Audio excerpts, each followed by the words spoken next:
Well, hello, boils and ghouls and everyone in Scream. This is a very special game of Dread that we are playing here on the our podcast here, Dungeon Not Included. There is no dungeon in this one as usual, but we're going to be playing a very different system. We're going to be playing Dread, which for those who don't know, Dread is a system that uses a Jenga tower to make pulls that increase tension and the dread as it ramps up. And if the tower falls, the character who pulls it is removed from the game.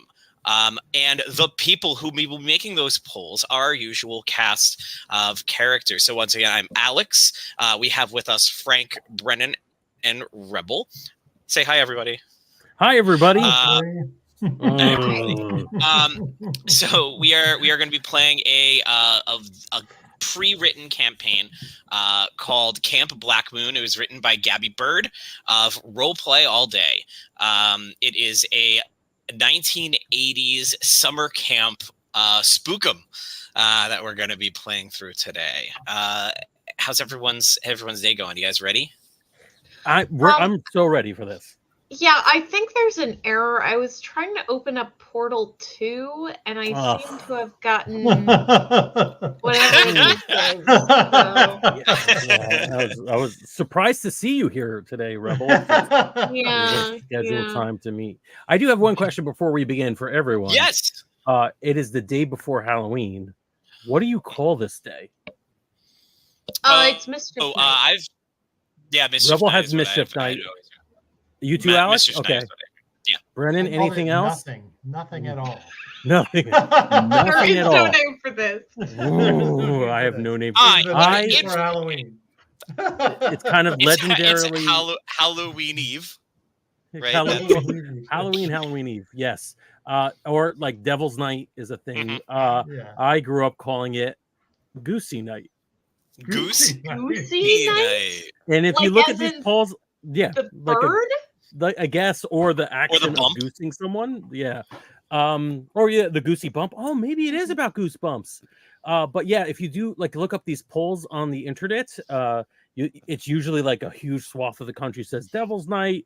Another one says Mischief Night. A pretty big population says I have no word for this.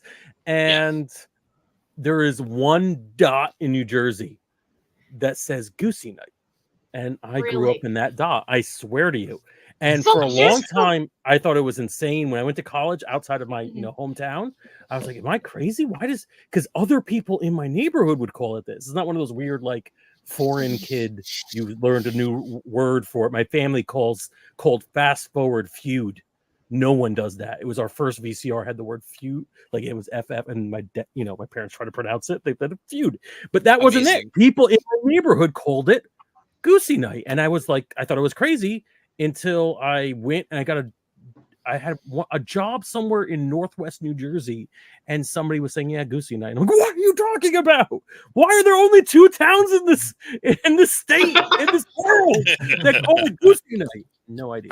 Here's the thing, I took one of those dialect quizzes where it tries to pinpoint where you're from, and on that map there was only the tiniest little dot in New Jersey called it Mischief Night. So I don't know what was up with them. I didn't hear Mischief Night a lot, but it was enough where other people recognized it as acceptable dialogue, like a y'all. But Goosey Night is like, what the hell are you talking What's about? wrong with you? What are you talking about? Yeah, that's what I would have said if you called it Goosey Night. Yeah. Yep. And now it's out there for everyone.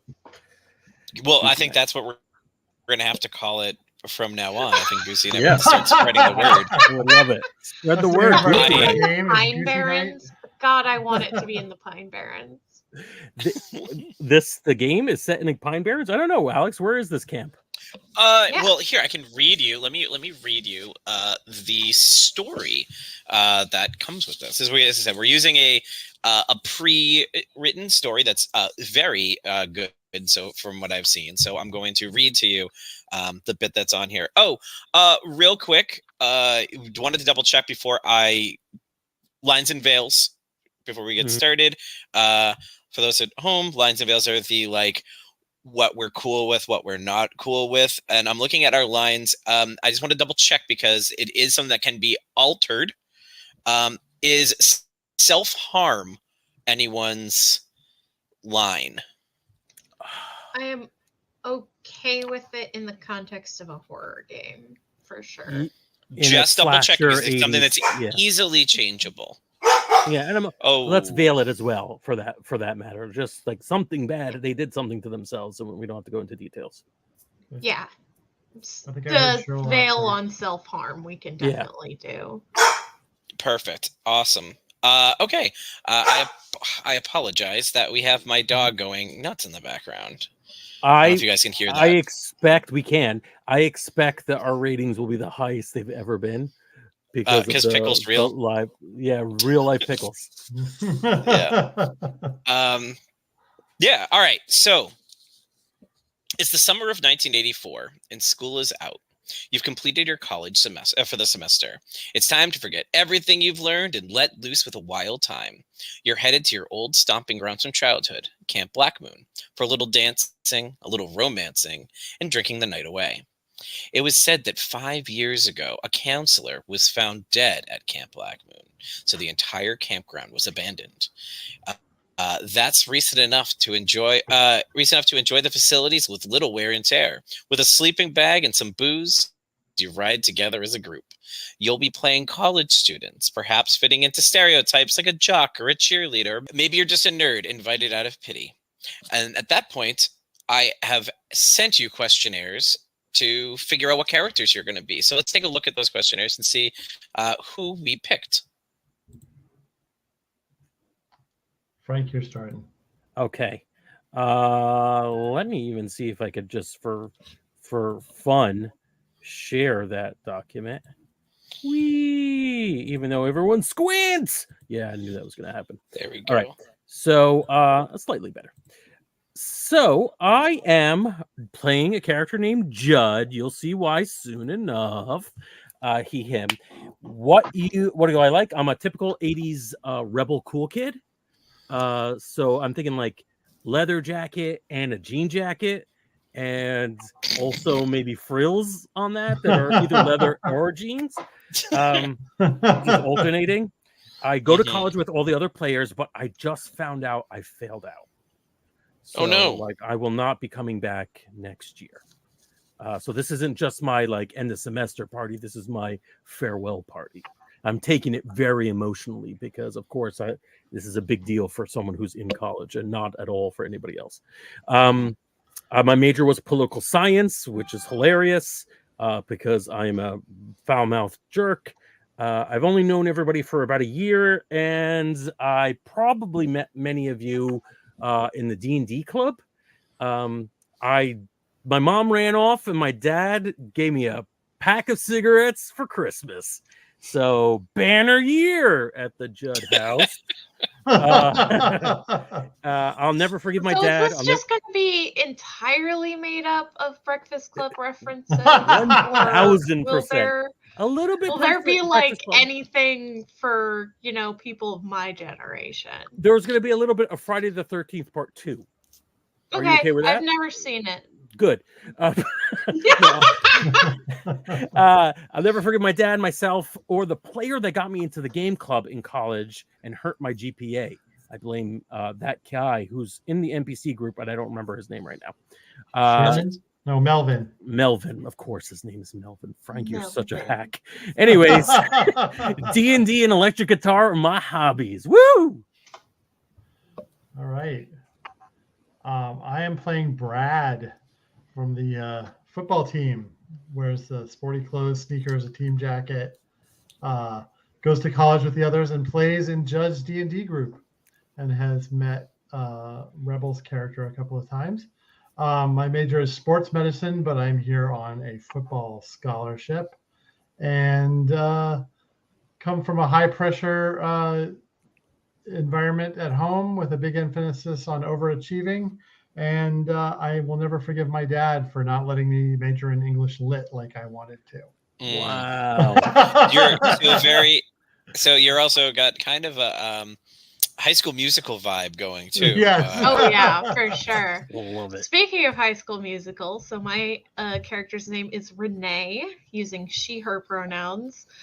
She is very boring looking, like she already works in an office, muted blouse, khaki slacks, like that kind of shit. Gray toned. Everybody else is in color, but you're just a little gray toned. It's amazing. Renee does not go to college with the others. Oh. She is the sister of Mia, who is in the Dungeons and Dragons club. And Renee goes to a different school where she majors in medicine. She's known the others for about a year, mostly through stuff with Mia. Has met a couple of times with everybody and wants to be real friends with Brad because they seem to have overlapping interests, and has had a couple of good conversations with Judd, surprisingly after that description. When her hobby, she liked to write and star in plays, the kind of stuff that 8-year-olds do, where it's not very creative, but they seem to be having a lot of fun. Much like Brad has very high expectations at home, to the point where every activity is scrutinized for its potential on a resume. I will never forgive Mia for setting the bar too high, because she's a fucking overachiever. And hobby is lacrosse. Perfect. And we'll get to the rest of the NPCs as the story develops, as we need to use them. So our story begins with all of us, you three are driving together in your car to camp.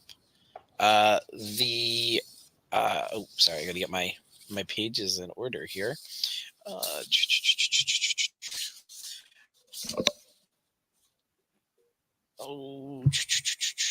Okay, so you are driving to camp. It's a long, circuitous route through various woods. You are no longer, the roads switch from paved to unpaved, getting stonier and more grass as you go. It's very clear. It's still marked, but it is miles of kind of off the beaten path. You have your paper map out because it is the 80s. Of course.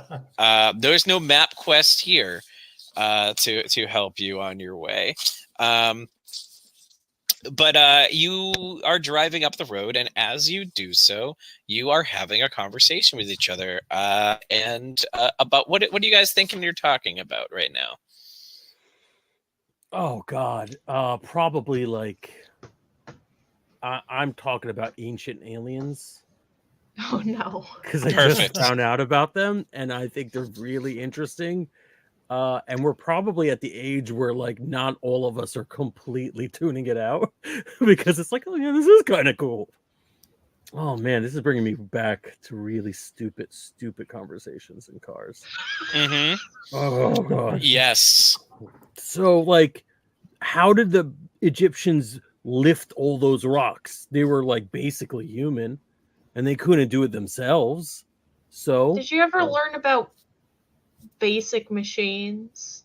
Pulleys. Oh, levers, I'm sure they had all sorts of machines, ramps, robots, and all that stuff. The aliens were way advanced.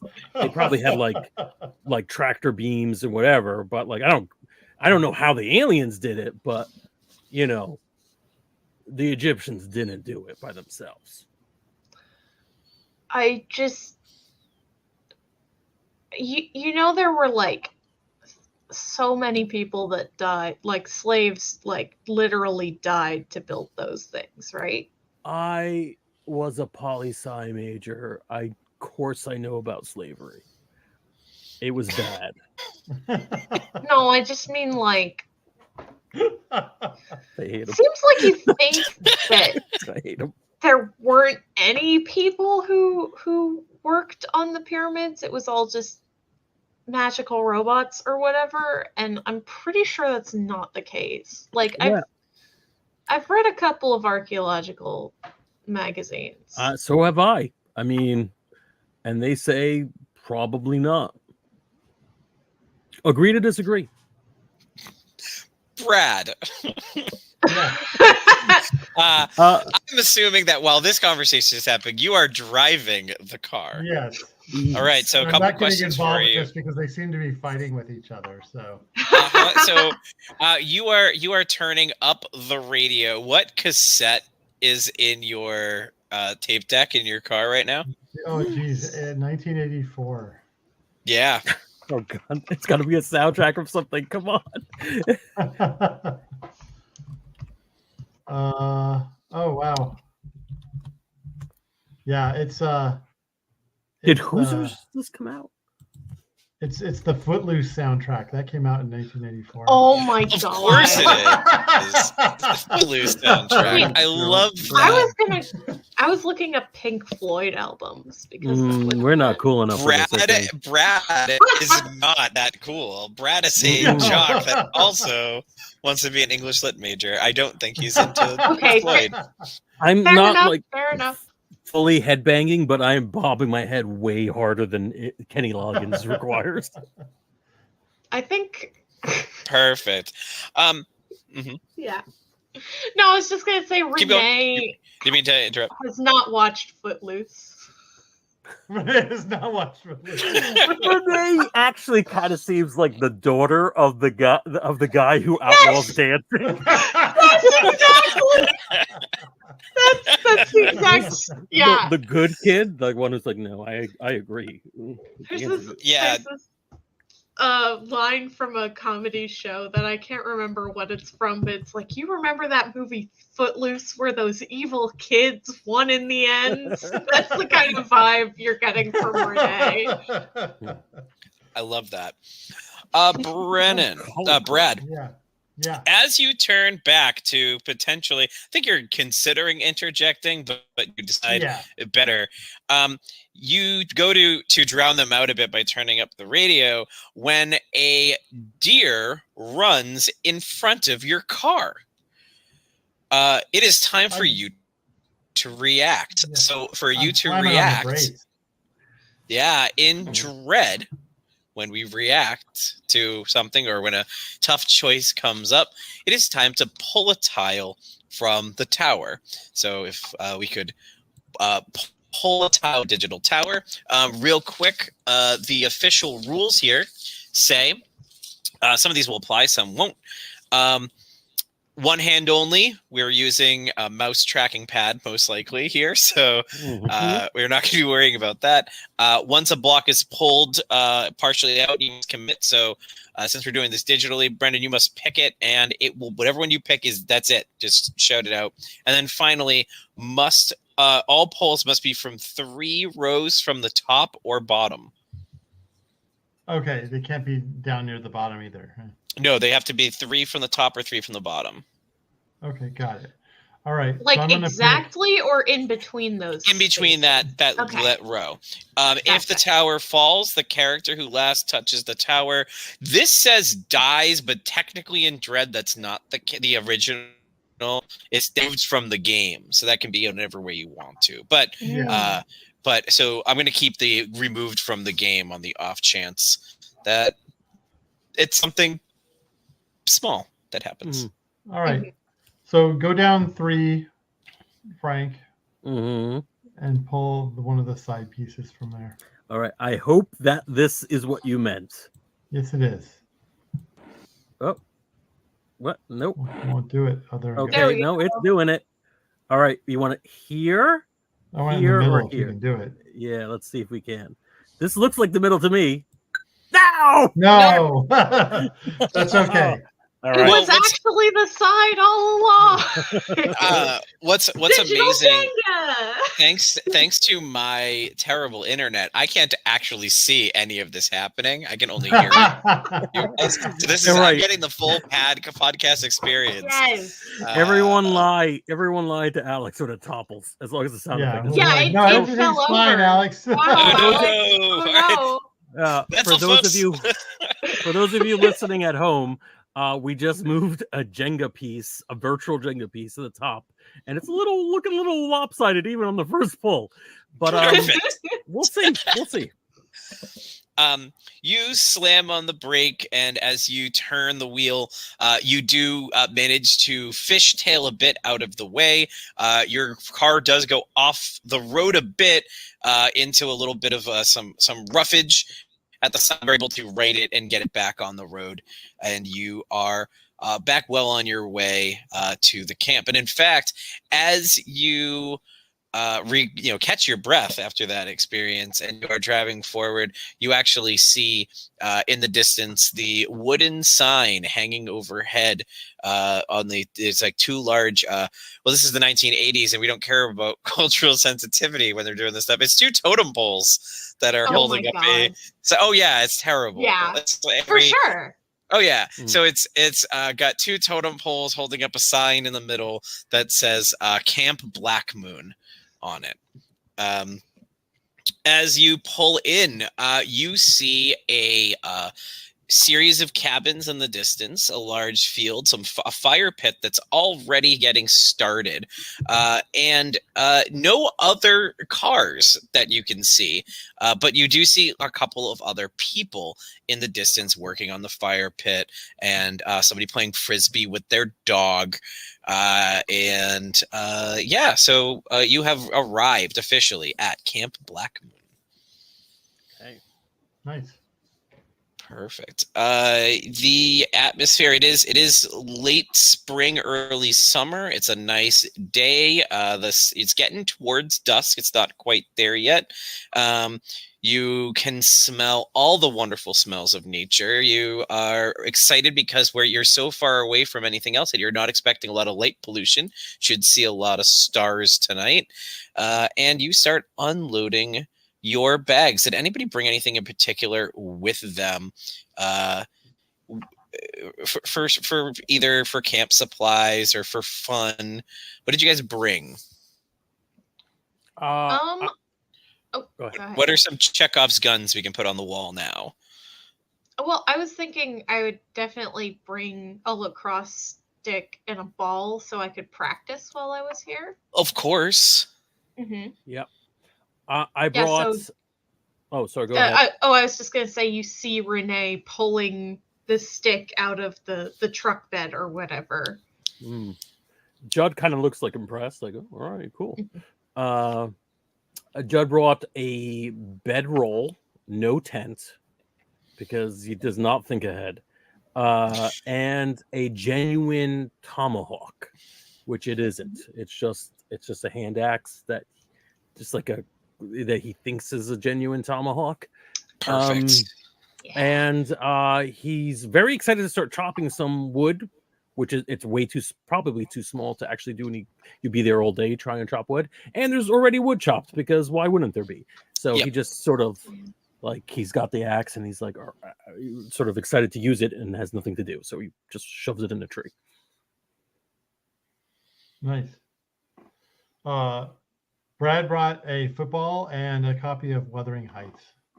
Perfect. Wow. Love it. Love it. Evocative. That's adorable. It is. I like Brad. Yeah. Also, of all the classic lit to bring, why that one?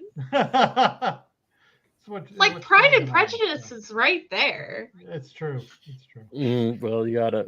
That was last break. Yeah. Exactly. True enough.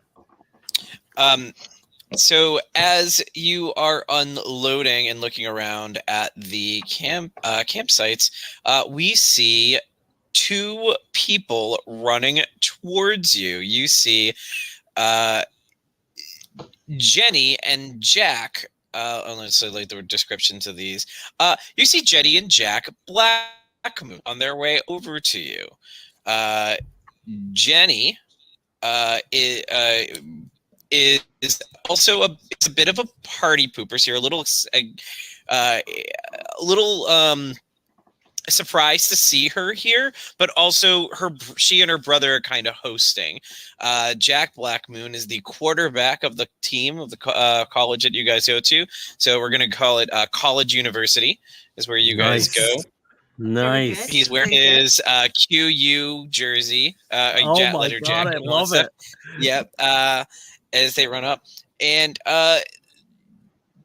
Jack takes his football and he throws it to. He looks over to Brad to throw it to Brad, but Brad already has a football in his hand, so I think Brad's going to throw the football to Renee. Mm-hmm. What's up? That is the most Ken from the Barbie movie moment. Yeah. Oh my God, it's so Ken. Like I can just imagine Ken throwing a football to another Ken who already has a football. Yeah. Yeah, totally. So this is a reaction. I was just trying to engage in conversation. We don't have to actually pull a tile. Yeah. There's no threat of death in this football situation. Just social death. Yeah. No one talks to Renee for the rest of the How do you drop a football? Well, I have sort of established that Renee is a bit of a sportsman as well. So I think Renee doesn't catch it outright, but sees it coming and sort of like puts the lacrosse stick up and it knocks it up, and then she manages to catch it after a little bit of a fumbling, right? Nice job, Renee. Good catch. How are y'all doing? How was your ride up? Yeah, it was pretty good. Hey, the scenery's nice. Yeah, right. It's gorgeous out here. Yeah. So, do I know anything about being a former poli-sci major? Do I know anything about the Blackmoors and Blackmoons? And if they, and I will say this. I think that we all know that this is their family owns the property, which is why you guys have access to it. It was one of many properties that the family had. They ran their like second cousin ran the camp a while back, but it's been ever since the murder. They had to shut down the camp, and everybody here knows about the quote unquote murder. No one, you've all heard different stories about it. None of us literally, every person here has heard something different about what happened, but it's enough that you do know that a body was found. And that because of that, parents were hesitant to send their kids the next couple of years, and you can't really, without teens to camp, you can't really have a camp. So it kind of shut down. That said, you can see that Jenny she's spinning around on her finger a set of keys. And Jenny says, "Hey, if you are interested, we have access to all the cabins.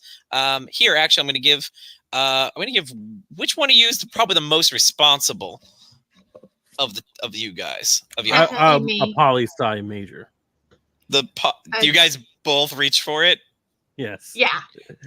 I think she says, sure. Here, and she kind of tosses it in the air towards you guys and lets you fight over it. That's for cabin C.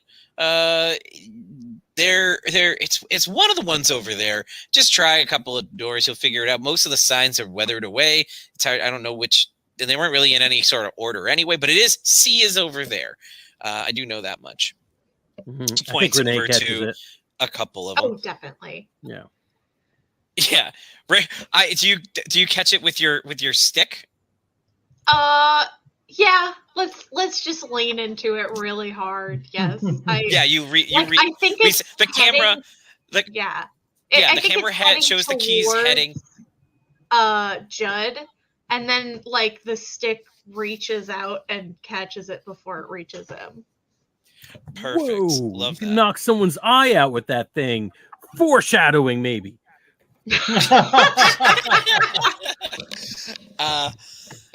Yeah.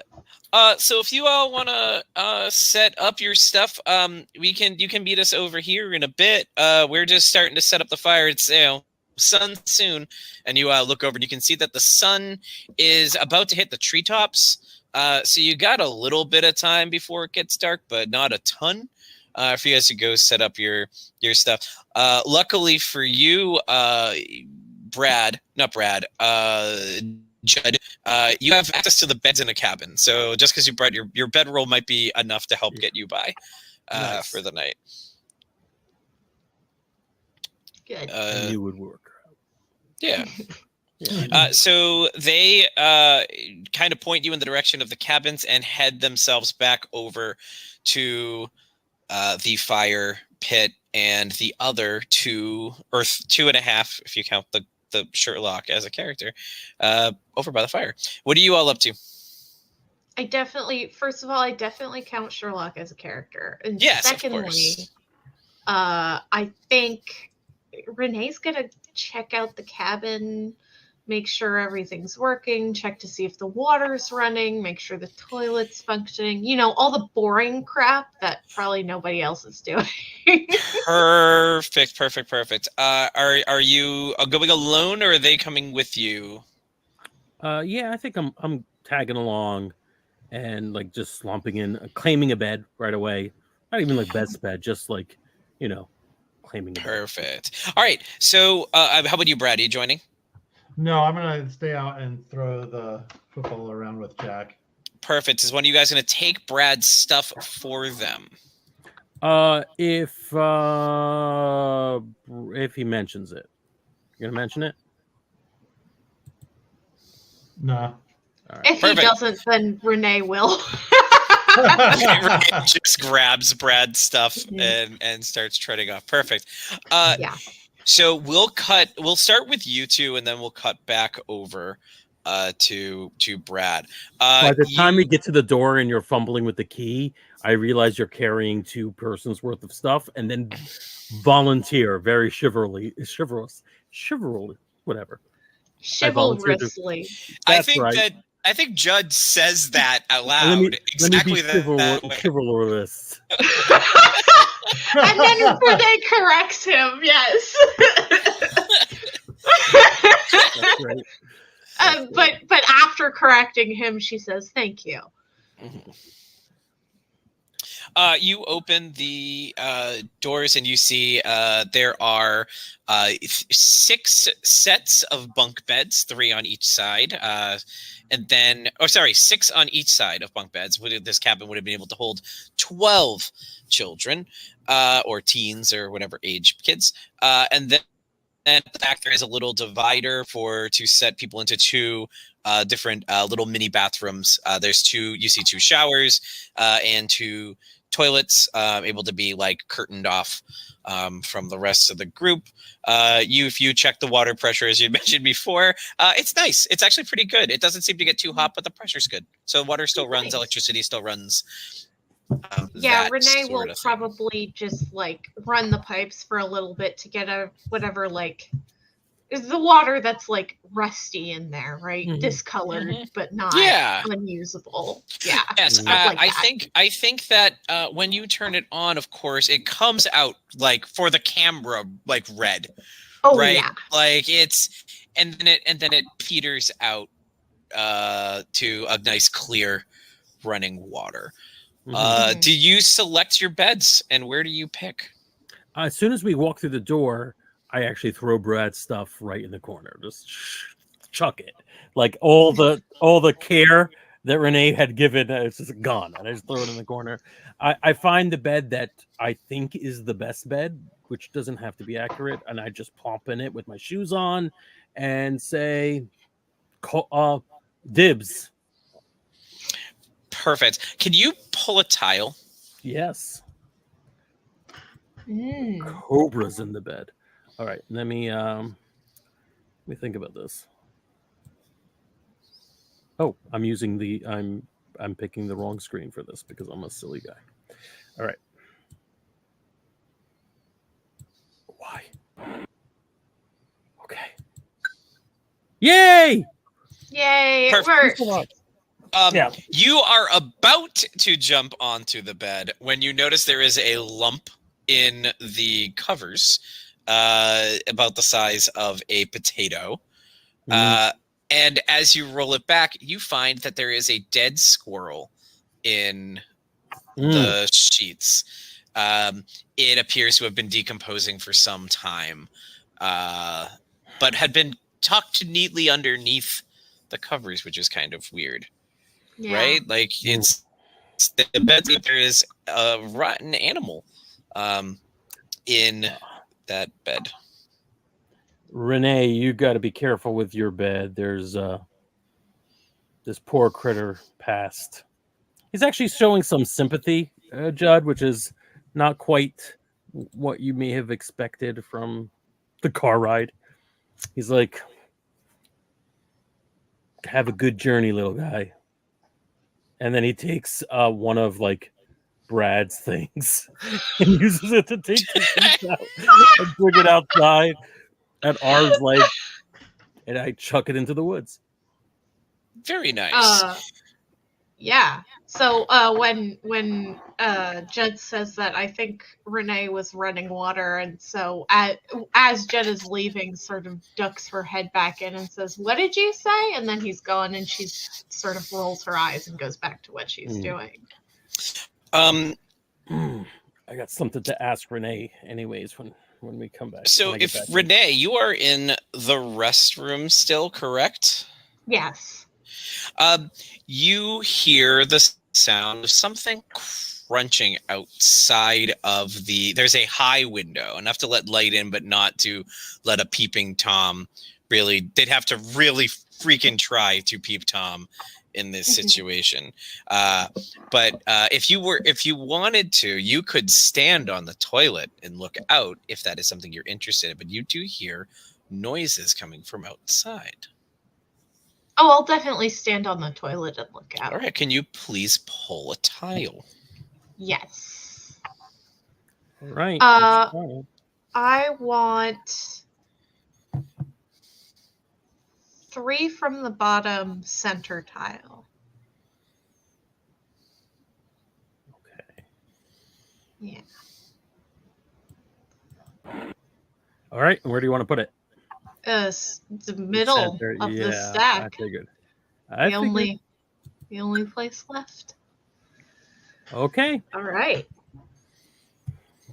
You see nothing directly near you making that noise. Maybe it was some sort of animal going by, but at the tree line in the distance, you do see a shape, or at least your eyes think you see a shape. It's kind of a human. It would be the right size to be a person and the right vague silhouette of a person. But as you try and focus on it, it's almost like a magic eye, but backwards, where you can see it, but though as you squint to look more, it becomes blurrier and kind of fades away. But you get the distinct feeling that whatever that was, if you could see it, it could see you. Spooky. Nice. I at the doorway, I shout of the bathroom. I shout, Renee! So she has a stumble fear, like a fake out early in the horror movie. You shouldn't stand on the toilet seat. It could be dangerous. Jesus, Judd, the only reason it would have been dangerous is that I would have fallen from you scaring me like that. Oh, yeah. Well, I'm just trying to look out for you. Anyways, watch out for bugs or like dead animals in your beds, because it's really super creepy. Yeah, and I saw somebody walking outside of there. It was probably just like Mia or something, but Yeah, so I've been meaning to ask you. I'm glad we're alone. I have something personal to ask you, if you're okay with that. I guess it sort of depends on what you're asking, but about Jenny. Are you friends with her? Like, do you know her pretty well? Like, can I ask you some questions about what's her deal? Yeah, I know her pretty well. All right, because I have some. Well, I know that her family has a lot of money and a lot of pull, and I feel like I could be an asset to the team. Like he awkwardly goes into a job, like he's in for a job interview, and yeah, he's like, I think that I just want to run a couple of things past you and see if you think it'll fly. You want to ask Jenny if you can, like, be her personal assistant? Yeah, I think that'll work. Yeah, I mean, like for a summer job, like for her family, like you think that they're hiring and they would, I mean, I'm a poli-sci major and I got a lot of experience with like dealing with things and managing things. And I think I could help them out and maybe run the camp or something. I mean, I don't give a shit about the camp or camping, but there's got to be something I can. Do you just think this is like a weird way to bring it up, or like it shows initiative? Let me just like ask her if she's got something, and I can get back to you, and maybe then you could bring it up. Maybe don't bring me up yet. I'm just trying to figure this out. And did you hear that? Yeah. There's a noise, and I want to just I don't want to bring this up. I don't want to make this weird, but at the same time, like I'm kind of desperate. And at that point, you hear a scream coming from the other group of people. The camera flies out of the cabin over to Brad, who has just put a spider on whose back? Jenny or Mia? Definitely Jenny, because she's Definitely Jenny. Yeah, because perfect.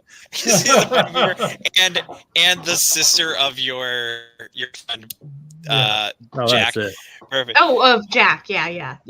Brad, you jerk! What are you doing? Oh, just goofing around. Chill out, Jenny. Oh my gosh! Did you see what he did? She's definitely had a couple of drinks, and she looks over to her partner in crime in this, Mia, who is also drinking. What's a terrible but very common in the 80s drink for them? Because like my first thought is always like I'm thinking like Zima and stuff, but that's 90s. Yeah, that's 90s.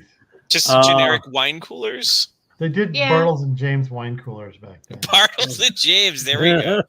There we go. Yeah, they're drinking I threw the Jenga tower on the screen because I could have sworn we were going to get a pull either for the awkward relationship / resume advice that I asked for, or the spider was going to be a Black Widow. Ooh. I didn't think of that. That's good though. No, I was just trying to think of a fun way to bring the camera over.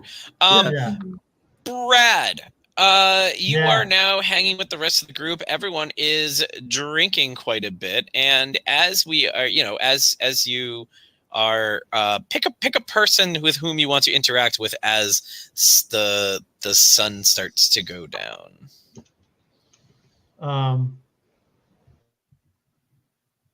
I think Mia is organizing all of this drinking, right? Perfect. Yeah. So she comes over with some beers for me and Jack. The ladies are drinking the Bartles and James. Bartles and James, yeah. Yeah. You guys got to catch up. We've been here for a while. Yeah. Give me that, and I'm going to take it and shotgun it. Perfect. Yeah, we've been here for a couple of days now. It was Jack and Jenny's dad was nice enough to drop us all off. I'm glad you guys were able to come out though, even though you couldn't stay for the whole week. But it's nice to see you guys here for a bit. how was riding with Judd? I feel like that's a trip. It was. He was talking about ancient aliens. Oh, what he was talking about ancient aliens? Yes. Oh, interesting. Is he like That's so intriguing. yeah? He seems deep. No, sorry. Yeah, he seems like the kind of person I'd want to maybe hire for a summer internship or whatever it is he's looking for. But yeah, so what? So you're here for? Are you guys just here for the night? Are you here for the weekend? What's the plan? We're here for the weekend. And then at that point, Jack comes over and he's got Sherlock, his golden retriever, by his side. And he comes over with Melvin and he puts an arm over your head. He said, "If you survive the weekend, ooh."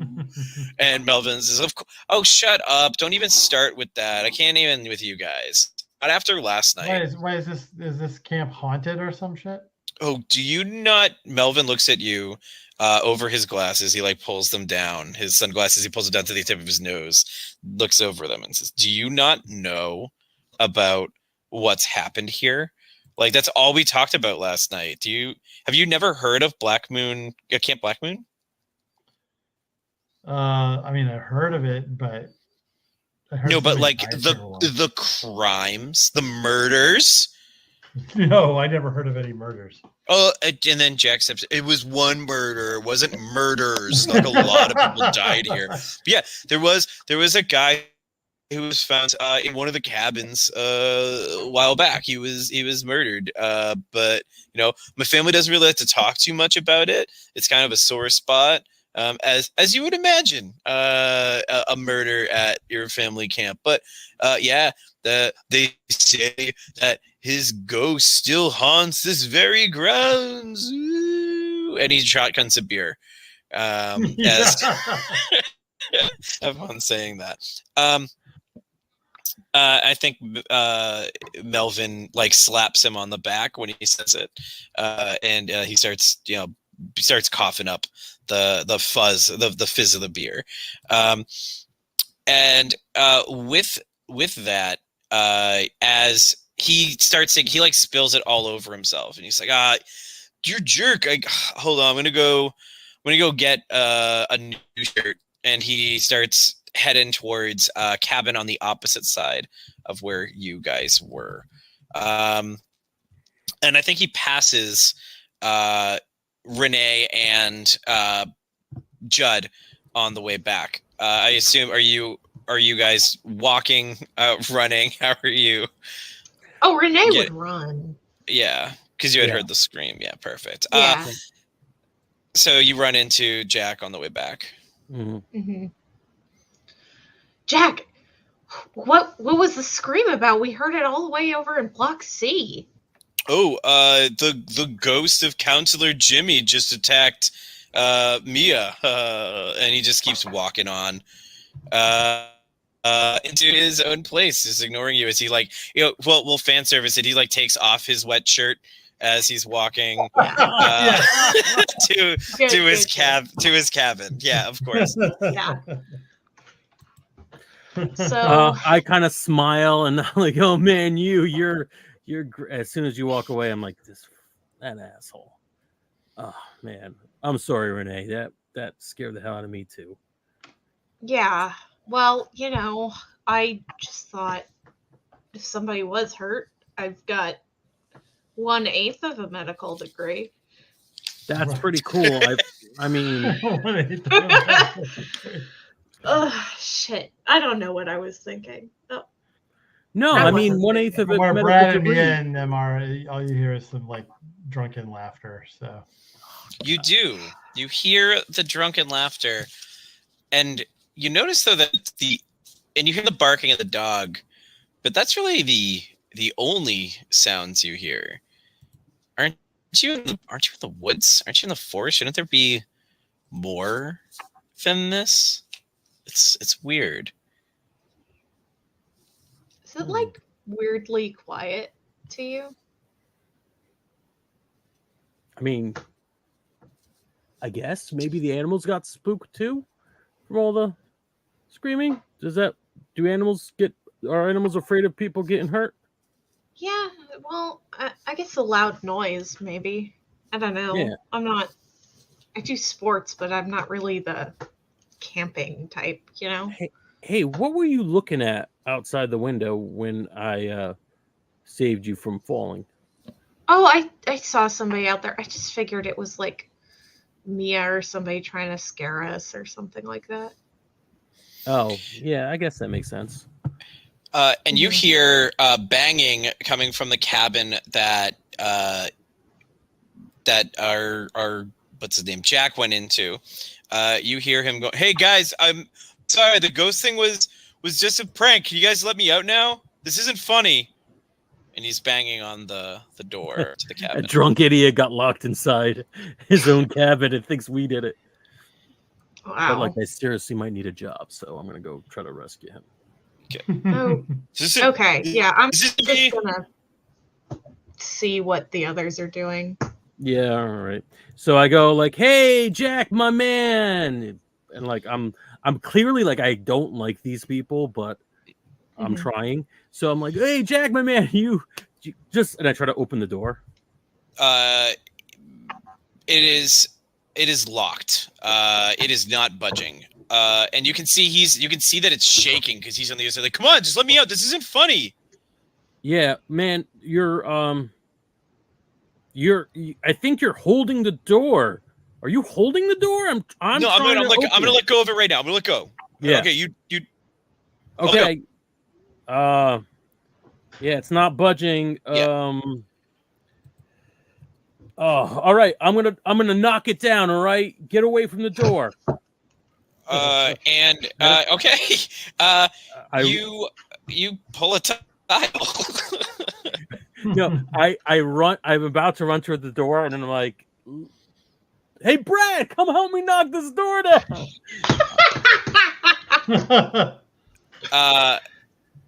And while Brad, are you going to? Yeah, I'll jog over there and see what's going on. I'm just trying to get everyone back on in the same scene. Yeah. Can you tell your friend to stop making those noises? It's not funny. You're not going to scare me.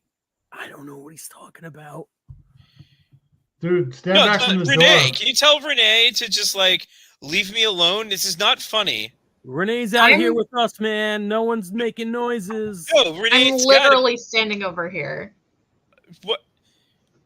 But if that's not you, and you hear him, the floorboards start creaking as he starts walking towards the back of the place, and then you hear, "Oh my god!" And he starts run. You hear the steps coming forward, and he's banging really, really hard on the door.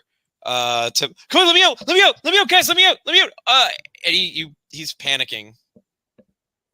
Okay, I'm gonna try and knock Renee the door is. in. Yeah. Oh, I was gonna say Renee would try the keys, but I think you should knock the door in. Yeah.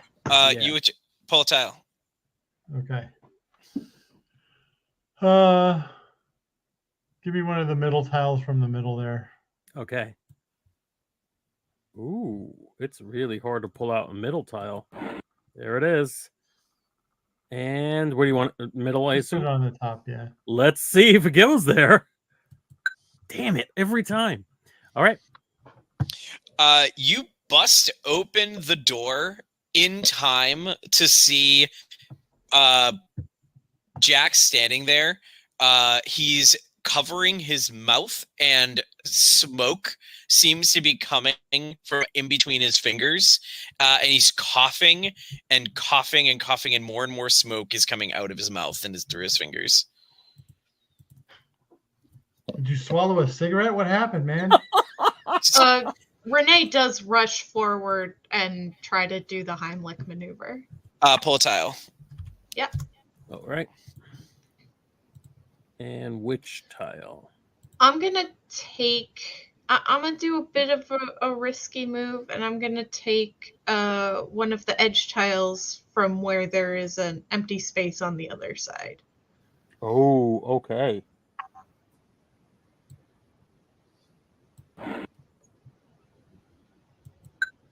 Woo! You hit it. Success. Perfect success.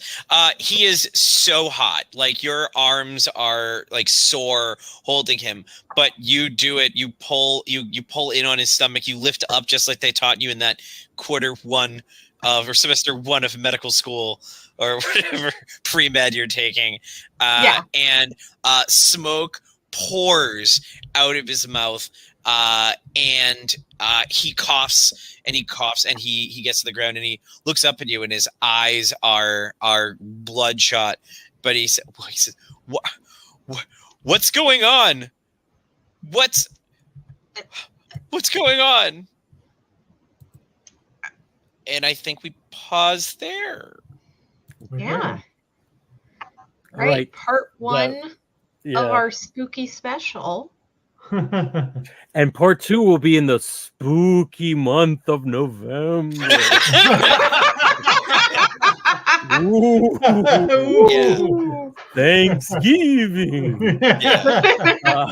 Hey, Dia de los Muertos is in November. That's Absolutely. true. And daylight savings, which is terrifying for someone. Oh my who god, doesn't daylight understand how savings clocks is the scariest thing on earth. Yeah. So, All right. Is it the last daylight savings though? Like, wasn't it a thing that was voted on that in 2024 we will no longer be doing it?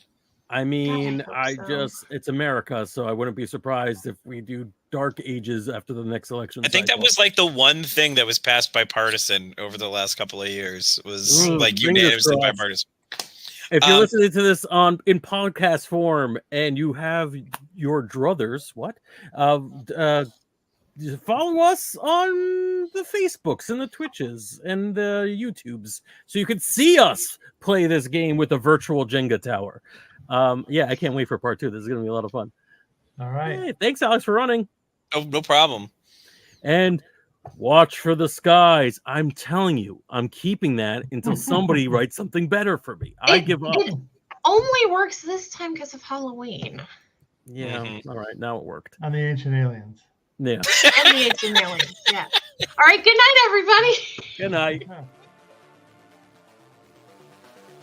Hey there, we hope you enjoyed this episode of Dungeon Not Included. If you did, please tell a friend and leave us a 5-star review and encouraging comments on iTunes, Stitcher, Google Play, or wherever you get your podcasts. It really does help spread the word for new shows like ours. You can follow the latest from the Dungeon Not Included crew on Twitter at DNI Crew and over at Facebook at Dungeon Not Included, or at our home on the Non-Productive Network at non-productive.com/DNI Crew, where you can find articles, character sheets, and Patreon exclusives, as well as our latest episodes. Thanks!